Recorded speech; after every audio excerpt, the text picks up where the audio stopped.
And we're going to be looking at a couple different scriptures. We're going to be in Luke chapter 10. We'll grab a little thing out of John and Matthew, but mostly we're going to be in Luke chapter 10. And we're going to look at a very familiar story that Jesus that he told. And the cool thing about this story, by the way, you're going to want to you might want to grab this little note thing inside your program there. You can take some notes and that sort of thing as we go. This story that we're looking at, the great thing is it doesn't matter if you are like me in that I started going to church when I was just a little kid, so I heard a lot of Bible stories. And so even if you went to church or if you didn't go to church, this is a very familiar story. You'll hear this and you'll go, oh yeah, I've heard this, and I recognize this right away. But what I want to do is as we look at this story, because we've probably heard this story 1,000 times. I mean, I know I have. When I grew up in church, I heard, my dad was a pastor, so I definitely grew up going to church.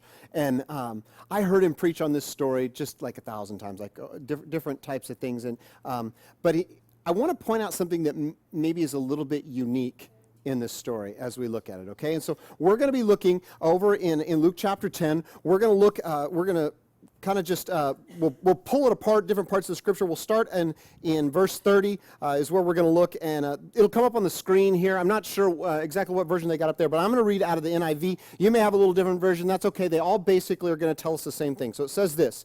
In reply, okay, just so we know, in reply, here's what happened. Jesus has been asked a question here, and what this is some leaders in the church, they're trying to catch Jesus in something. That was kind of one of their favorite things to do. For some reason, they always wanted to catch him off guard or catch him not knowing what the scripture said, or maybe try to make him contradict himself, that sort of thing. So they've asked him a question, and so he's replying to the question. The question, has to do with, who their neighbor is. Matter of fact, well, let's just the verse right before that, verse 29 says, but he wanted to justify himself, so he asked Jesus, who is my neighbor? Okay, so guys want to know, well, who's my neighbor? Because Jesus is telling me you need to love your neighbor and, as yourself, that type of thing. Okay, so here we go. In reply, Jesus said, a man was going down from Jerusalem to Jericho when he fell into the hands of robbers. They stripped him of his clothes, beat him, and went away, leaving him half dead. A priest happened to be going down the same road, and when he saw the man, he passed by on the other side. So too a Levite, when he came to the place and saw him, passed by on the other side.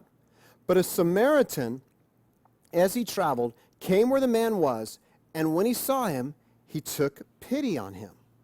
Okay, so let me just pull this apart for just a minute. This is a story that when Jesus starts to tell this, you have to understand that this is not like a once upon a time Disney type of story. That's not what he's telling here. As he starts to tell this story and he says, yeah, this man is traveling from Jerusalem to Jericho, people are going, oh yeah, I know that road. I know that. And when he starts to talk about someone being attacked by robbers and beaten and left half dead, they're like, yeah, I know that. That happened to one of my neighbors or my cousin. That happened to him. And it's going to be a very familiar thing. So this isn't kind of a made-up, once-upon-a-time thing. This is a very real, true-to-life story of something that happens. And so the people are immediately going to hear that and go, yeah, I've heard of this kind of thing happening. I know exactly. I know a person that this happened to. So it's something that's very real. And what we're seeing here is Jesus is beginning to tell the man a story. And as he's telling this man the story and answering the question, I love how Jesus answers questions. He never gives just quite a straight answer. He just never says, if the guy says, what's 2 plus 2? He doesn't say, well, it's 4. He gives him a story about it so he arrives at what the answer is. And that's what he's doing here. And what he's trying to do is he's trying to get the man, and this is the thing that I want to look at today that might be a little different. He's trying to get the man to look at his attitude towards life. That's what he's really trying to do. He's trying to encourage this guy to say, what is your attitude towards life? Because the man asked in response to, how am I supposed to treat my neighbor? He said, well, who is my neighbor? And Jesus is trying to say, hey, you need to kind of check your attitude. You need to see what your attitude is in the way you're handling life. And he's pointing out some very distinct attitudes here. And I want us to look at those today and maybe apply that a little bit to our own life, okay? So the number one attitude that really kind of jumps up here is an attitude that says, what's yours is mine, I'll take it. All right, so who is that in the story? Go ahead and let me know. Who is that? Okay, are we in a I don't talk church? Because I grew up in one of those, okay? I did. I grew up in, seriously, my dad, it was like I call it crooked finger preaching. He would, oh, you should listen, and everybody had to be quiet and don't make a noise, and especially don't laugh. I remember one time I laughed in church. They had special music. Remember when you used to have special music every week? Like someone would get up and sing a song, and usually it was horrible, and everybody had to go, wow, that was great. Anyway, I mean, that was all the time, and I remember this lady, she got up, and she had squeaky shoes on, and she was like, and there's no other sound, and I start laughing, and my mom pops me in the back of the head, okay? I grew up in a don't talk church, okay, but I don't believe in that, okay? It's all right, we can interact. So I heard someone say it. Who's the what's yours is mine, I'll take it attitude? Who is that? The robbers, yeah, okay? They're the guys that say, yeah, I'm willing to take what you have. Now, I told you a minute ago, this is a very real story. This path that goes from Jerusalem to Jericho, it's 17 miles long. It drops 3,000 feet in elevation. And so what that means is it wasn't just a kind of straight down kind of thing. It's a switchback type of road. And so when people are traveling on this, they're working their way back and working their way back and forth, much like when we drive up into the mountains many times what we see as we're driving. We have to work our way. And so that's what this road is. And there are a lot of cliffs. There's a lot of large boulders, sharp, jagged rocks, that type of thing. So many people actually would fall and injure themselves, or even worse, many would fall and die. And robbers would use this tactic, the fact that people knew that they were scared. They knew that people were scared and trying to watch for the edge and watch, and they didn't want to fall, and they didn't want anything to happen to them. So they would hide behind the large boulders, and they would jump out, and they would attack people. This road was so bad from the standpoint of people either being injured or dying or being robbed and beaten, that it became known as the Way of the Blood. It was actually the name that they gave to this road because of what would happen here. So this road, as I said, it's very real.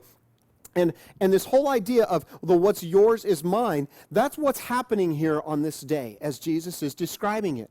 The robbers are saying, I'm willing to take what's yours. And we know right away it says, they robbed him, they took him his stuff, but it also says that they beat him, and they went away, leaving him half dead. In other words, they were not only willing to take his stuff, they were willing to take his life.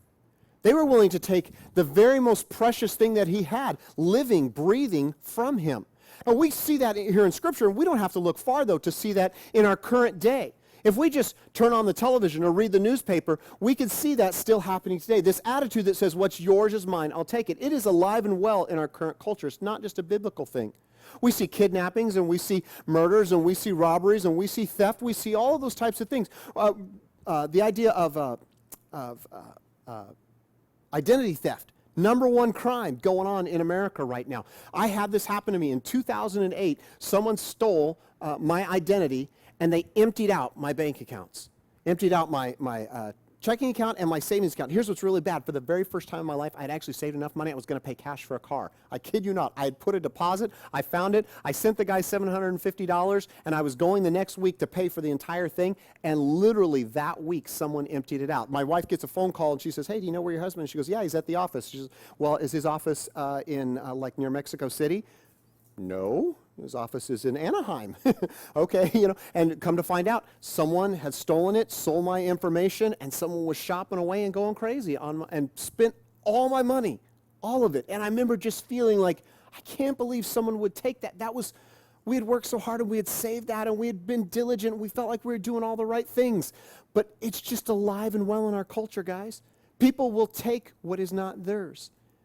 And we can look at that and we can say, well, yeah, those are the extremes, and those are the big grand scale. And we can say, yeah, people stealing identity, or people stealing from someone's home, or even taking someone's life, or taking people, whatever it might be. We can see those grand things, and we can think, oh, well, I would never get involved in something like that. But the thing is that happens on a much smaller scale in our lives as well. It happens in our hearts. It happens in the standpoint of we start saying, well, I want what that person has. I want the life that he or she has. I want the breaks that he or she has. I deserved that promotion, or I deserve to live in that house, or I deserve to go on that vacation or drive that car, or do whatever it is, the thing that gets us. And there's something different for every single one of us. But that whole idea of what's yours is mine, I'll take it, can sneak into our lives in a very small way very easily. I mean, Jesus was all about attitude, wasn't he? He was all about saying what starts in our hearts grows into our actions, and we need to work on our hearts. He says he wants us to, he challenged us many times. He said, end jealousy and comparison in your life. In those things that have the, well, why can't I have that type of attitude? He says, don't be bitter about things, and just understand that God blesses many people in different ways.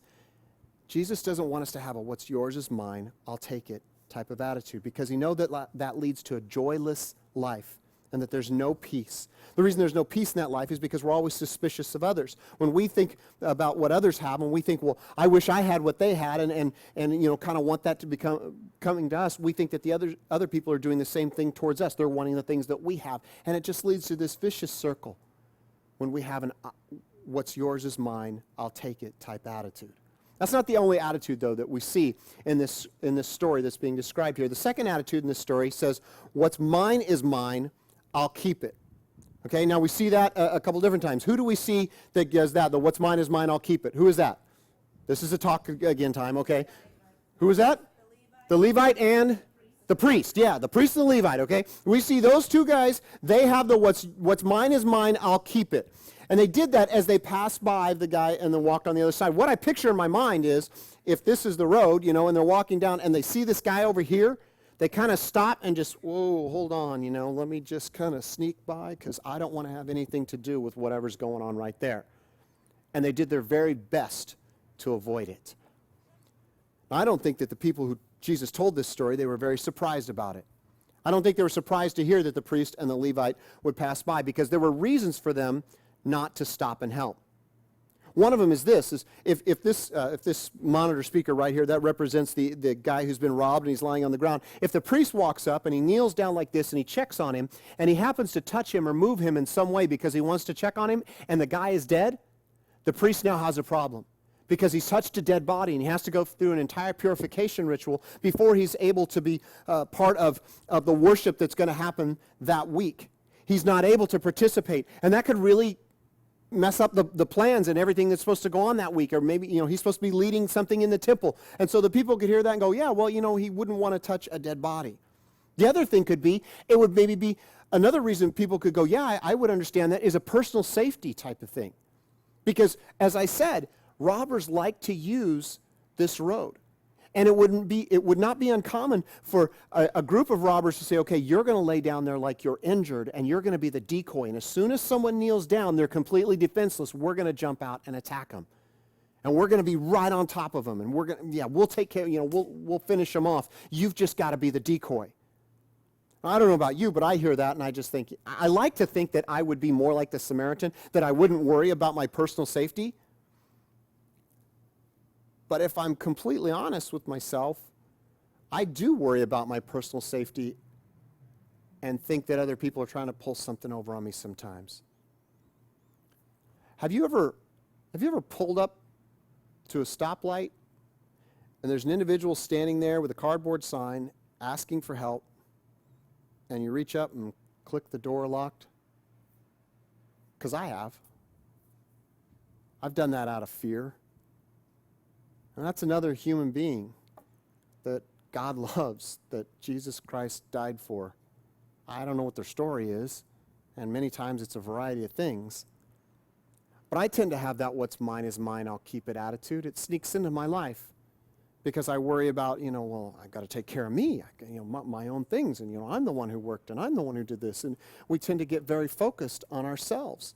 It happens real easily. So these people who are hearing this story, they could go, oh yeah, well, personal safety, that would, I understand that. Or maybe the whole idea of touching a dead body. There's also the time issue. They could say, well, maybe that wasn't something that was built into their time, and they had something that they had to do. I mean, there's a lot of reasons that when Jesus was telling this story that the people hearing it could have said, oh yeah, well, that makes sense. And those reasons might even sound a little bit religious to them. But they just walked on by, and they had a what's mine is mine, I'll keep it attitude. What they're doing is they're living out a quote that was made famous by Socrates. He said this. He said, do not do to others what you don't want done to you. Now, just stop and look at that for just a minute. Do not do to others what you don't want done to you. Do you see the negative aspect there? Do you see how that allows for a pullback and it allows for a withdrawal? Allows for you to step away and say, I'm just going to say, well, I wouldn't want anything done for me, so I'm just going to kind of pull away. Well, Jesus turns that completely the other way in Matthew chapter 7, verse 12, where he says, man, you need to do for others what you would want them to do for you. He turns that completely different. So whatever you wish that others would do to you, do also to them, for this is the law and the prophets. It's completely the opposite. There's a massive chasm between those two. I mean, can you see the complete difference that's there between the whole idea that says don't do to others what you don't want done to you and do to others what you would have them do for you? When Jesus states it, you can't withdraw. You must be proactive. We must be involved in the lives of others. And think how different the world would be if we had this type of attitude that said, you know what, I'm just going to do for others what I would hope that someone would do for me if I were ever in that position. But we don't live in that world. We all struggle with this. We all struggle with focusing on ourselves and being selfish. We really do. One of the best ways I know to illustrate it is this. If I stood up here right now and I took a photo, I had like a nice wide angle lens, I took a photo, and they immediately were able to put it up on the screen, what is the very first thing that you would notice? Be honest. What's the first thing you would notice? Yourself. That's right. Yeah. That's exactly how it would be. My wife loves to take the family photos and do all that and get dressed up and all that. I hate it. I just don't like it because it's we got to get dressed up and get the kids and they got to look right and everything and all that sort of thing. And we just did it. We did it this last year for Thanksgiving. We had like the whole family there and we're trying to get, it was my family, my parents, my sister's family, my brother's family, all the kids and everything. And it was just, I mean, it was a nightmare trying to get, it felt like 48 people. It was probably like 15. But we're trying to get all of us there and get us to all take a picture. But we took, excuse me, we took a picture and we looked at those and we're looking through all the digital prints. I didn't care if, people were looking off to the side and my nephew was picking his nose and, my wife was blinking. As long as I was smiling and looked good, that was a great picture in my book, right? I mean, that's how we view life. What that is that's the what's mine is mine, I'll keep it attitude sneaking in. It's our own selfishness.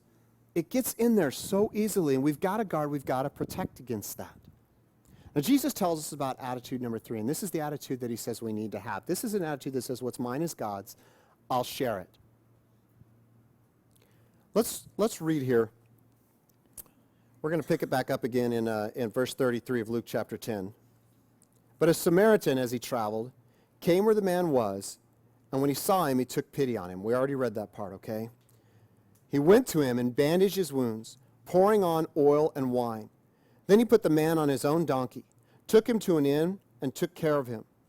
The next day he took out 2 silver coins and gave them to the innkeeper. Look after him, he said, and when I return, I will reimburse you for any extra expenses you may have. So now Jesus turns to the guy that asked him the question about the neighbor. He says, which of these 3 do you think was a neighbor to the man who fell into the hands of robbers? The expert in the law replied, the one who had mercy on him. Jesus told him, go and do likewise. One of the things you have to understand as Jesus is telling this story, when Jesus starts telling this story and he says, there was a man, he was traveling and he was robbed and everything, I told you that was a very real thing, and people are going, oh yeah, and they're probably nodding and agreeing, yeah, the people are standing around hearing it, yeah, I've heard that. And then he gets to the point and he says, and the Samaritan came and the Samaritan took care of him. That had to be like a punch in the gut to all of the Jewish leaders and the Jewish people who were standing around. Because in their mind, the Samaritans were evil. You have to understand, if someone who was Jewish wanted to travel north and Samaria was in the way, they literally would cross over the river, go through an entire another country, cross back over, and then keep going north. They would completely travel around Samaria. They would do all they could to avoid it. Didn't even want to walk through the land because of how poorly they thought of the Samaritans as a group of people. And so for Jesus to tell the story, I mean, this is the incredible, unlikely hero. For him to say, the Samaritan is the hero in the story. I mean, that had to just blow people away. They had to think, no, why on earth would the Samaritan be the hero? That's the equivalent of today, the story of the good ISIS member or something. I mean, we would never tell a story like that. Good Al-Qaeda member, People would say, no, that can't be the real story. But what Jesus is doing is he's taking kind of their structure and the way they look at life, and he's tipping it up on end. They had to ask, why would this end up this way? Why would a person who is so disliked by the Jews be the one that stops and helps? Why would that happen? Well, ultimately, what it's pointing to, and this is what Jesus is saying here as he's examining these attitudes, is it's pointing to the fact that this guy had a servant's heart. He had compassion, and that compassion moved him to action. It's found in verse 33. We read it 2 times already. I'll read it once more. It won't come on the screen. But it says, "But a Samaritan, as he traveled, came where the man was, and when he saw him," here's the key, "he took pity on him." In other words, that he had compassion for him. And it wasn't just enough to say, "Wow, that's a bummer, that's too bad." He kept going. It moved him to action. The whole thing is a heart thing, guys. That's really what it comes down to. We've got to say, I'm going to have a heart that moves where God would have my heart move. How do we develop that type of heart? How do we get to that point that says, I'm willing to say, what's mine is God's, I will share it. I'm just going to have compassion and love for anyone I encounter. How do we get to that point in our lives? Well, I think there's a couple of key things that we can do. The first one is we need to be available. I would definitely write that down. Be available in our lives. The Samaritan didn't plan this. He just saw a need and he jumped in. This can happen in our lives. It can happen for us personally. It might be at work. It might be at our home or in our neighborhood or at the gym or someone that we encounter. We have to say, I'm going to be available for what God brings into my life. I'm going to be available for the needs of others. It can happen right here at church as well. There are ministry areas that constantly need people who will jump in and say, you know what, what's mine is God's, so I'm going to share it, and I'm going to be available to serve and meet the needs of people right here at church. Maybe it's with, setting things up, there's got to be a crew that makes sure everything's set up and ready to go. I mean, did you ever wonder how this all comes together? There's a team that pulls that together. There's children's ministry. There's greeting. There's all types of things. The list just goes on and on and on. And we need to go ahead and say, what's mine is God's. I'll share it. That includes our time and abilities. And we're going to say, you know what? That just goes out to others. And I'm going to be available to do that. I want to share with you something that's absolutely amazing. Do you guys remember the story, the story of Jesus' first miracle? If you've ever heard this, it's where Jesus turned the water into wine. Jesus went to a wedding, and weddings were different than what they are now. Weddings were like a full week-long affair. My daughter's getting married in 5 weeks. I'm really glad it's not a week-long thing because I could not afford it. I'm struggling to do one day, okay? So, but they did a full week thing, and during this, they would serve wine at the wedding throughout the week. And the tradition was they always served the very best wine first, and then later on, after people had too much wine to drink, later on in the week, they would serve the worst wine. So Jesus is at a wedding, and he's there with some of his disciples, and his mom is there as well. And they run out of wine. So Jesus' mom comes to him, and she says, "Hey, son, they've run out of wine." And he responds to her in such a way, it's unbelievable. He says to her, the word he says to her, he says, "Woman, why do you bother me?" And I try to think about if my mom had asked me something and I said to her, "Woman," I wouldn't even get to the word why. Bam, out, on the ground, if I call my mom woman. But so we have to understand, it's a contextual thing. It has to do with their culture. It functions a little bit different than what it does nowadays, okay? But he says, what he's saying is, he's saying, hey, why involve me? It's not quite time for me to kind of let my presence be known. It's not time for me to make this move. And what's great about that is she says, why? Or he says, why do you involve me? The mom does what my mom would do, and completely ignores him. His request to not be involved. It'd be like me going, "Well, I really don't want to do that." My mom would go, "Yeah," and just go on as if I'm going to do it. So that's what his mom does. And his mom turns to the servants and says to the servants, "Do exactly what he says." So he realizes he's got to do something. And where we're going to pick this up. So what he does is he has them, they go and they draw water, or they go and they fill these jars, and when they fill these jars with water, and then they draw it out and they take it to the master of ceremonies. We're over in John chapter 2. It's kind of like the bottom half of verse 11. Let me, I'm not going to read the whole thing. I just kind of told you the story right there, okay? So let me find the spot. Where is it? Where is it? Okay, I'm going to start in verse 9. They did so, and the master of the banquet tasted the water that had been turned into wine. He did not realize where it had come from. And this is the key. Though the servants knew who had drawn the servants who had drawn the water knew. Okay, I kind of butchered that. Let's look at that over here. It says right there, like the fourth line down, and did not know where it came from, though the servants who had drawn the water knew. That's the key part I want you to grab on, okay? The guy in charge, the master of the ceremonies, the one who's up in front, the one who's supposed to be keeping everything going, he didn't see any miracle. Who saw the miracle? Servants. People who were doing for others, all right? If you want to really see God pull off some miracles in life, if you want to see things that you're going, man, I cannot believe how God put that together. I can't believe the incredible things that God did.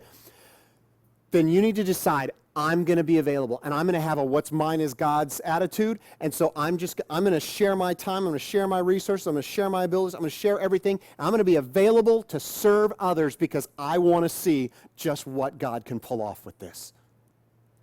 If we have that attitude, it's going to be amazing what he'll manage to do.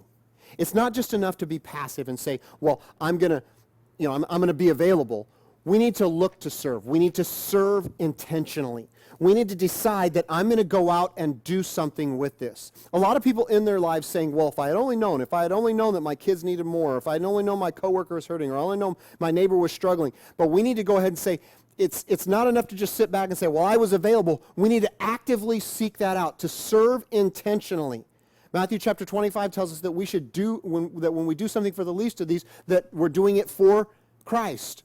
So we need to say, I'm going to go out and I'm going to serve. I'm going to do it because I'm doing it for God. I want to see what he can pull off. I want to see the unbelievable miracle.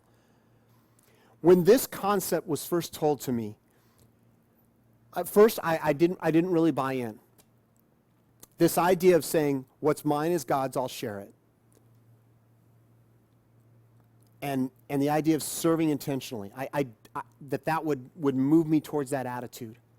But when I finally did, it absolutely changed. And I'm going to tell you about this. And please don't misunderstand me. I'm not telling this because it's like, oh, wow, look at Troy or anything. I'm just telling you this because I want to illustrate to you exactly what God can do. Years and years ago, my wife and I were so excited. We bought our first house. And we bought in a neighborhood that was a little questionable, but it was what we could afford. We moved in, and I was so excited because before that, we lived in apartments or condos, and we never had a lawn. We never had a yard.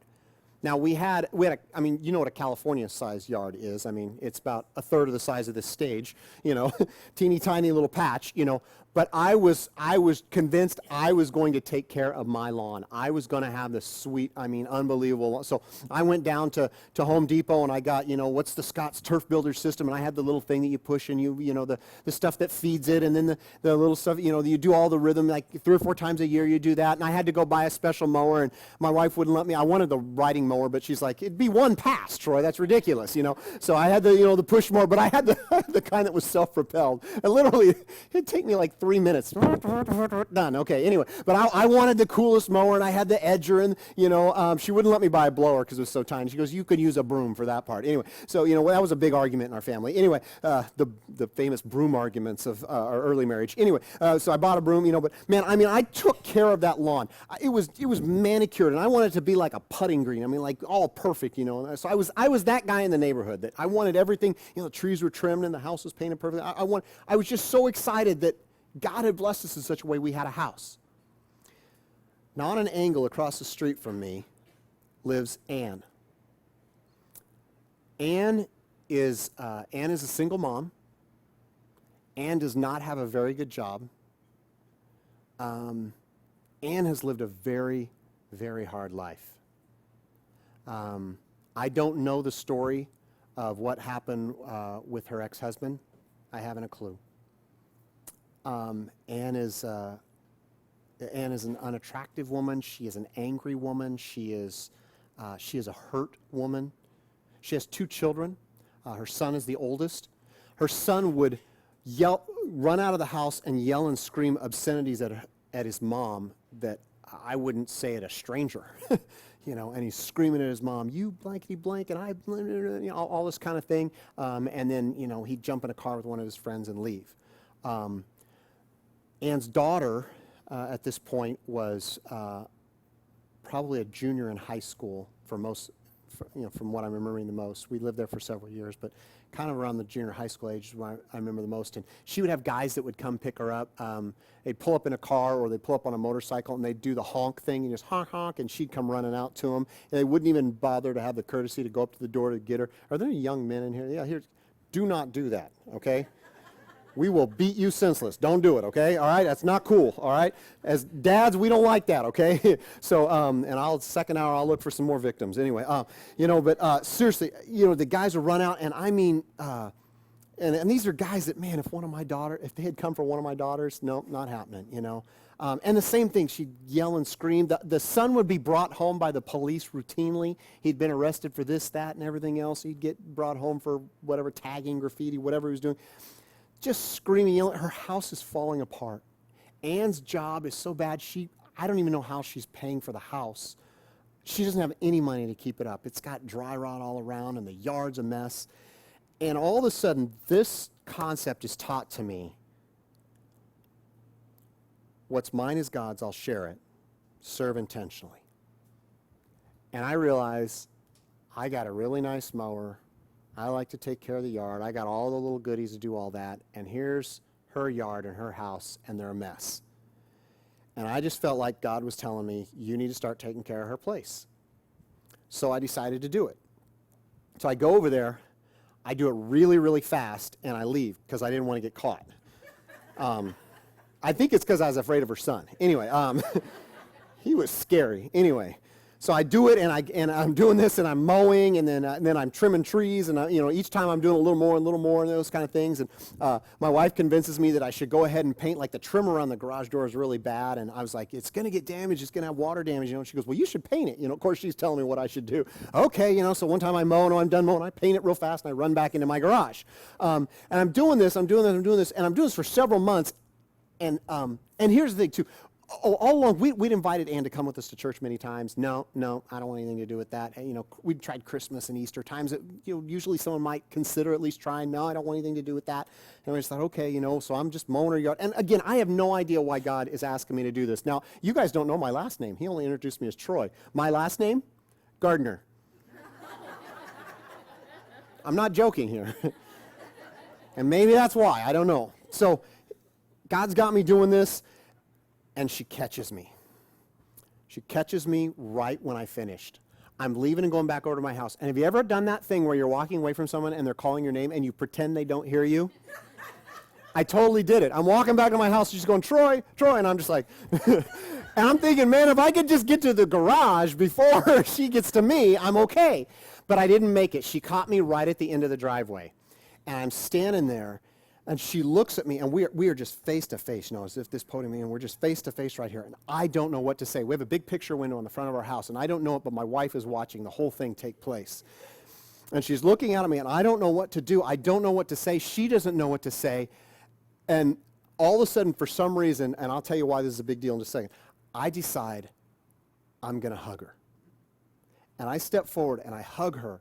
And she'd have been like hugging this podium. She was very gruff. And as soon as I started to hug her, she just melted.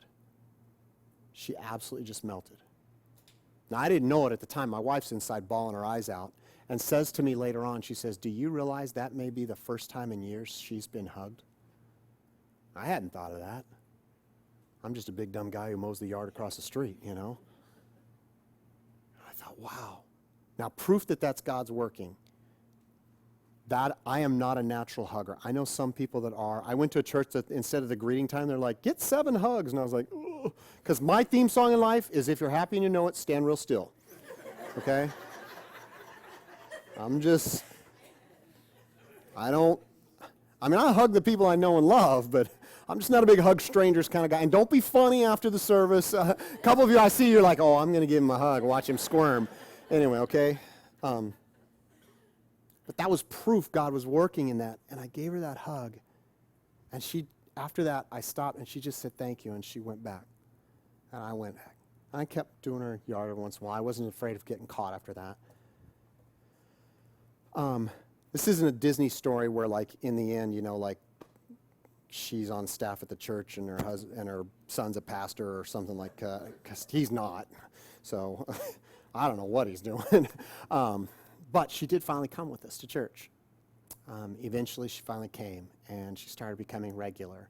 And eventually, she changed her life, committed her life to Christ. She was baptized. A lot of amazing, amazing things happened for her. I don't know everything that happened for her family. Again, I'm not telling you that to say, this is not the go mow your neighbor's yard sermon. What this is about, guys, is Jesus was trying to teach us about attitude. Jesus was all about heart. He wants our heart to be in the right place. He wants us to be compassionate, loving people. And he wants us to say, what's mine is God's, I will share it. Whatever it is. If it's your time, share it. Don't just keep it all to ourselves. I know our lives are busy. My life is busy, busy, busy. I work 6 days a week.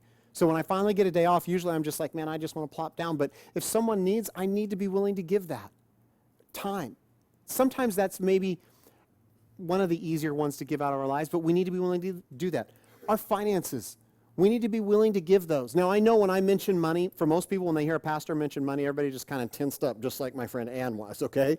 Because they think, oh, there's the pastor wanting money. But here's the cool thing. I'm a guest, so it doesn't matter. What you give is what you give. It doesn't affect me any. I will tell you, do you know why God told us to give, to be people that give? Because he knows, one of the key reasons he knows that if we're giving things away, it's really hard to be greedy, and we can beat the greed monster in our lives that says, what's mine is mine, I'll keep it. So, give it. What's mine is God's, I'll share it. Abilities.